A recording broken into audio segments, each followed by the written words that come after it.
Hello, Lisa Ponector of Awakening Movements, Feldenkrais, and Physical Therapy.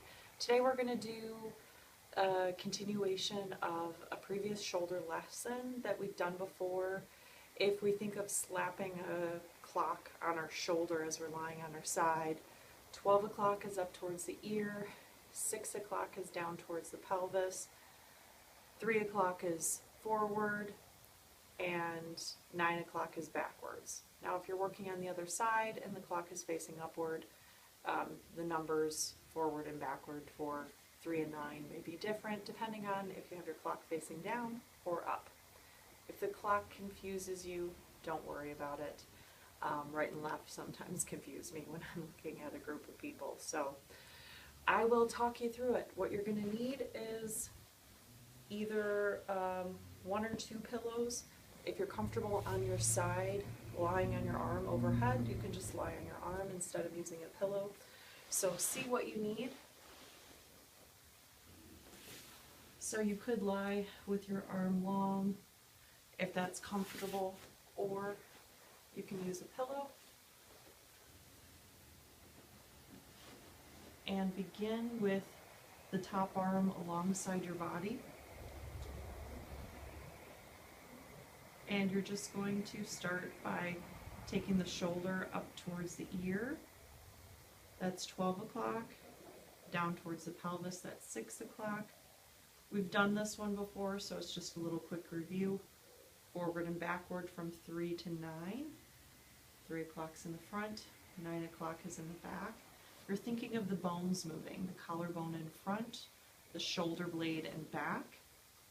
And now we're going to go around the clock, quadrant by quadrant. So you're going to take the shoulder up towards your ear, forward and down towards 3 o'clock, back up towards the ear towards 12 o'clock, forward and down towards 3 o'clock. And you're imagining you're tracing the arc around the circle. So think about the clock or think about a circle and think of moving from 12 to 3.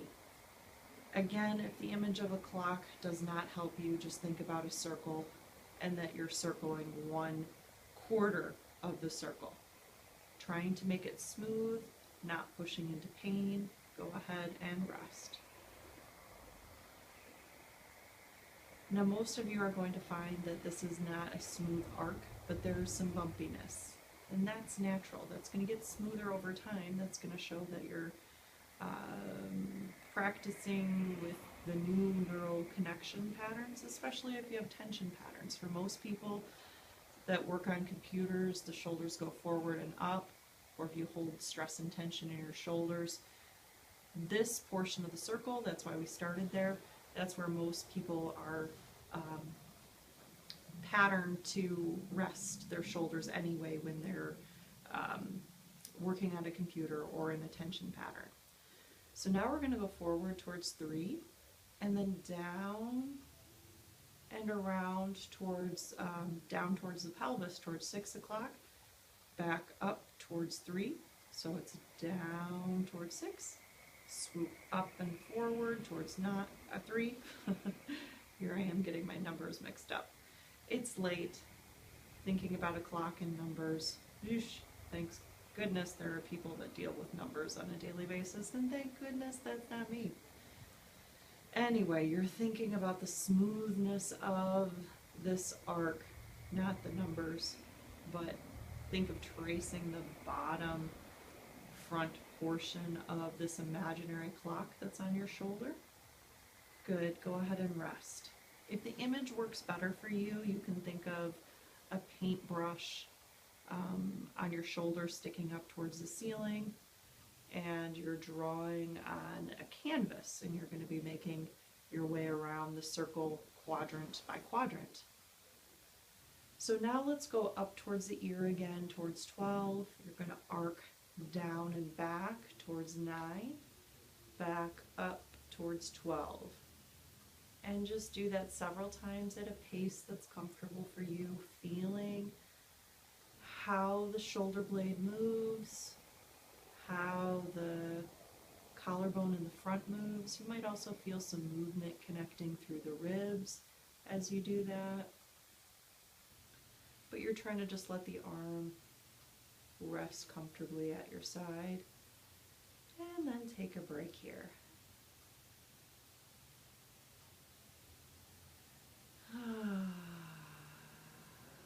If you hold stress and tension in your shoulders, as you work with this, you're going to start to feel just the tension pattern melt away.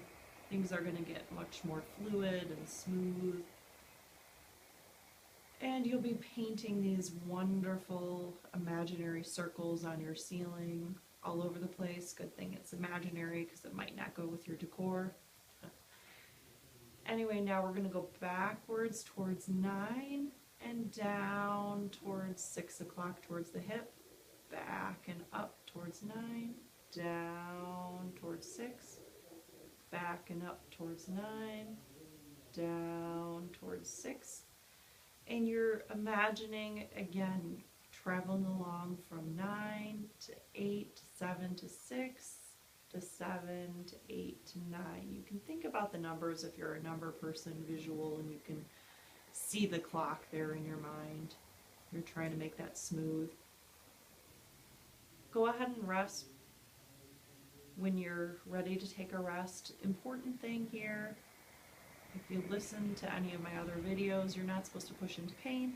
If you are experiencing any pain, make the movement smaller. See if you can find a range that feels good, where you're not provoking pain above the level you already have if you do have pain right now. Because we don't want to practice the pattern of pain. We want to practice where it feels good. So we can step out of those pain cycles. And if we go small enough,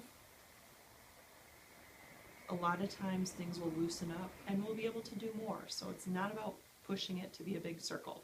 Big circle, imaginary circles, does that mean anything? No.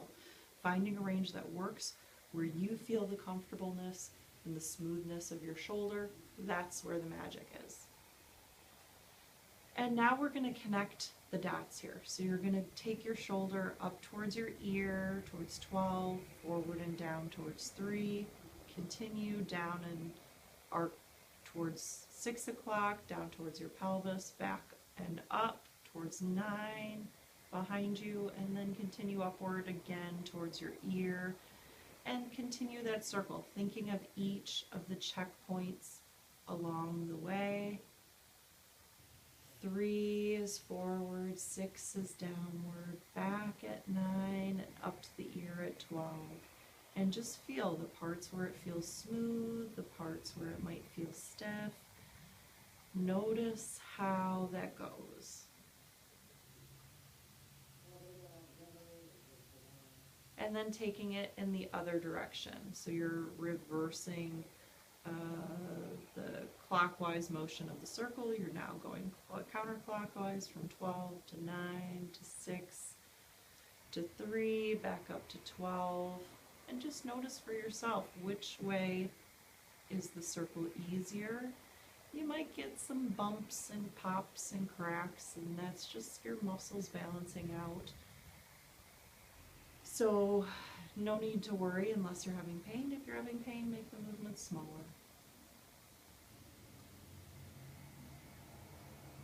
Now, cool thing is this is going to help get you better positioned at your shoulder. Remind your shoulder of those places it can hang out besides forward and up. If you're always working forward with your arms, it can help you feel where the shoulder actually can go in those other positions. You can do this whole thing we did at the pelvis too. So you could go up, down, forward, backwards, and then circles with the pelvis. And I'm doing this warp speed here. You could break it down just like we did for the shoulder, but the idea is you could do the shoulder and the pelvis circles together. You could do them in opposite directions. You could start one at 12 and one at 6 and go reverse. And then you might get lost in there too. The possibilities are endless. And just notice for yourself after you do these what you feel like, what's different in how your shoulders are hanging, and if you've have a chance to do the pelvis too in combination with the shoulder. That's kind of really cool because then when you're walking, you can get the sense of the shoulders circling and the pelvis circling, and it's a really cool feeling to free up your body to move in a different way than you're used to. It's kind of just like brushing brushing dust off the patterns of movement that we sometimes don't utilize because we get so used to moving in certain specific ways. So this is a great way to expand your movement potential and also get you feeling pretty good as you're moving, and people will probably notice that you're walking a little more freely. Those of you who have people who pay close attention around you.